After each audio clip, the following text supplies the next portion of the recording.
Hey everyone, we just acquired this two-story fixer-upper that seriously lacks curb appeal.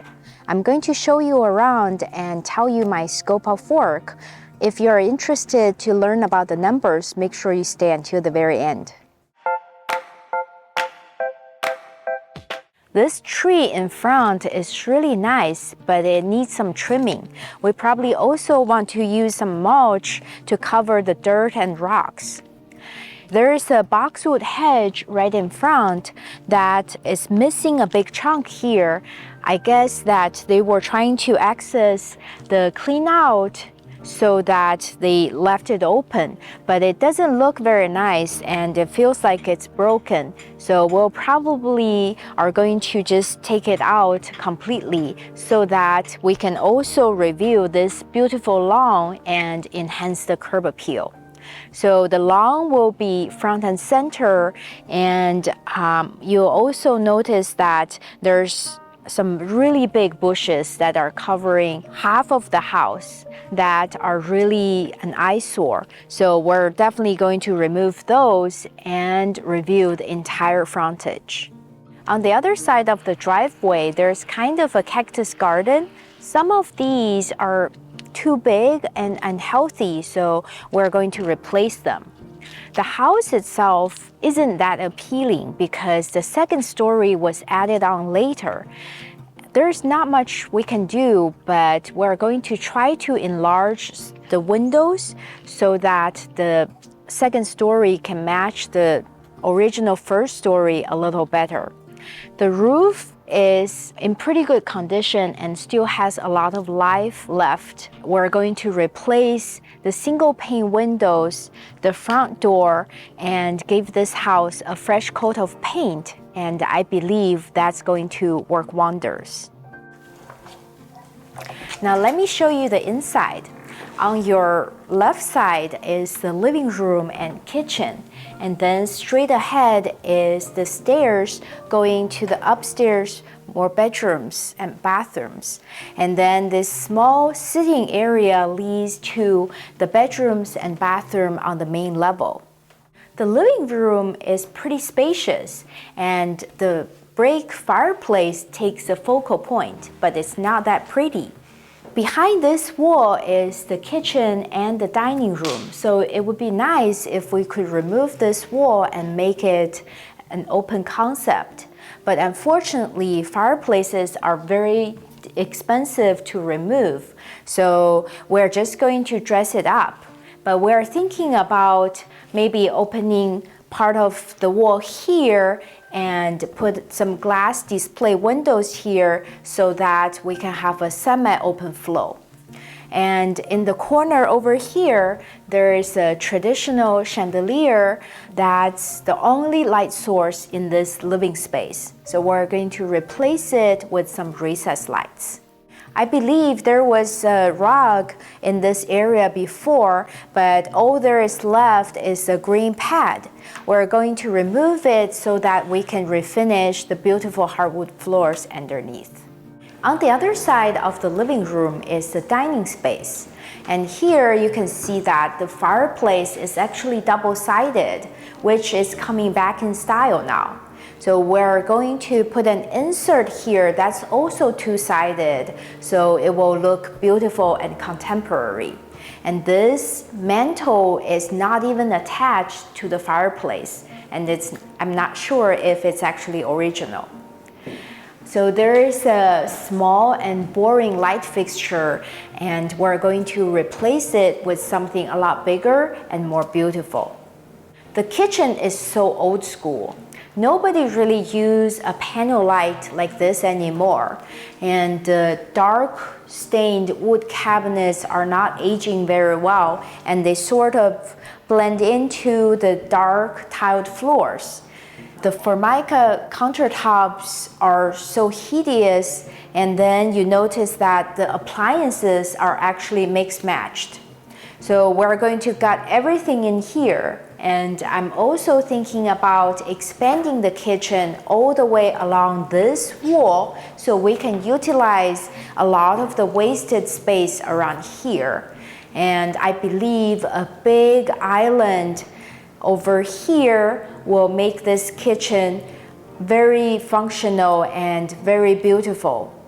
There are 2 bedrooms and a bathroom on this main level, and this bedroom has a blue theme going on. There are blue walls, blue closets, blue carpet. So we're going to put in a new ceiling light, a new window, repaint the walls, and replace the hardware on the closet to try to change the look, and of course, replace the carpet with new vinyl floors. This guest bathroom is very compact. The shower has the pre-finished panels that I don't see very often, but it definitely is very old school, so it has to be gutted and replaced with new shower tiles. And of course, this old cabinet will have to go, and so does the mirror, the light, and the vanity. But overall, it's going to be a pretty cosmetic renovation in here. Before we proceed further, I want to share that I recently celebrated the 6th anniversary of me being laid off from a corporate job. It was very humiliating and nerve-wracking back then, but it was a perfect wake-up call for me to realize that I couldn't depend on a steady paycheck. So fast forward 6 years, I became an 8-figure house flipper and I'm my own boss. So I want to use all the knowledge I have accumulated from the last 6 years to help other people to also take control of your own life and to become your own bosses. So I created my coaching program called Transform Flipper Academy. So if you are interested in this program, go to transformflipperacademy.com to apply, and the link is also in the description below. I look forward to help you transform your own life too. This other bedroom on the main level is also blue all over, but the nice thing about it is it actually has its own ensuite bathroom.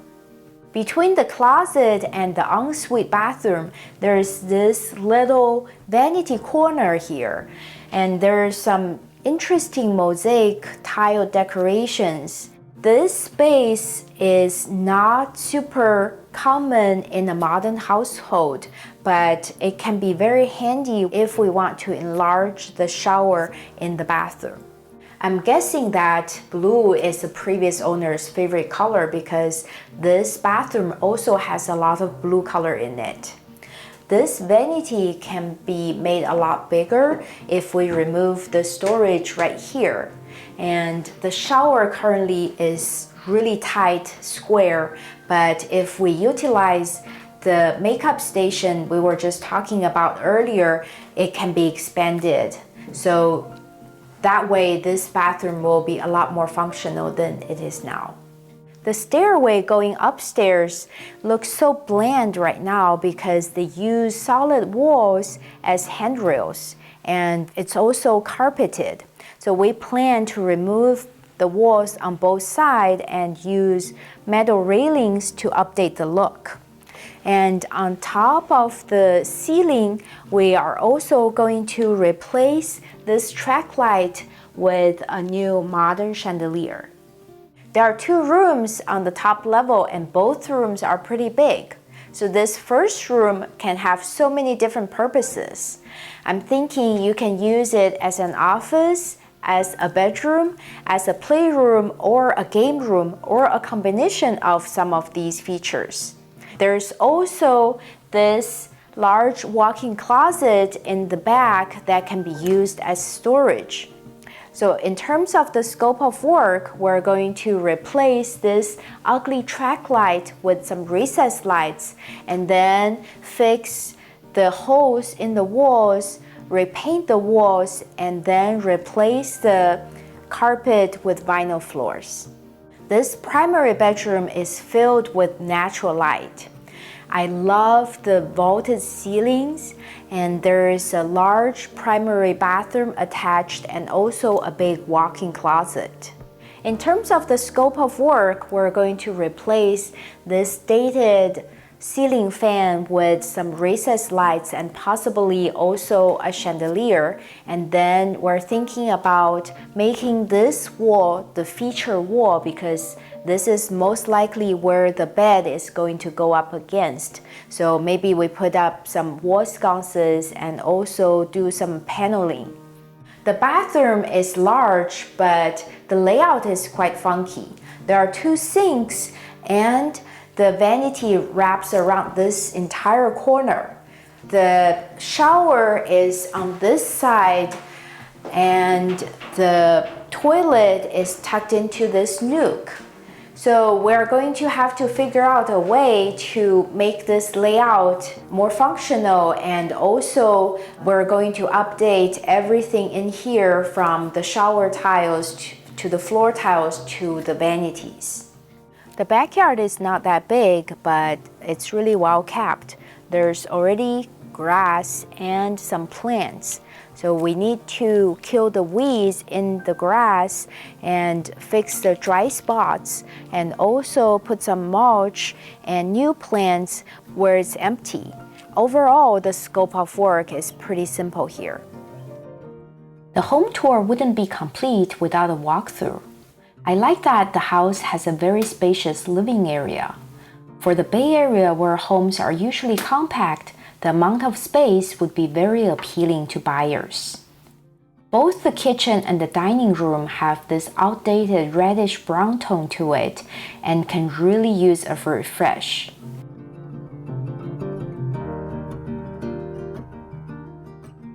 On the bedroom side, it's nice that there are 2 bed and 2 bath on this level, including a primary bedroom. The guest bath and the ensuite bath both need a lot of work, but I'm glad that there's decent space.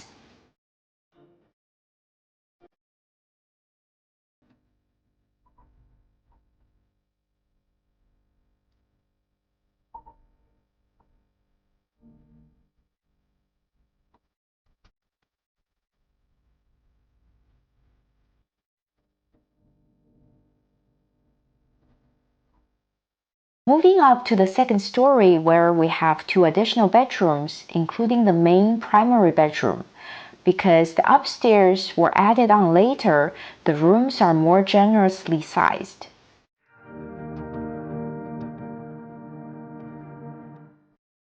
The big primary is also where we can add the most value by enlarging the walk-in closet and revamping the bathroom layout. We're very excited to get started on this project, and I can't wait to show you the end result. Don't go anywhere, I'm going to share the house flip numbers right after this.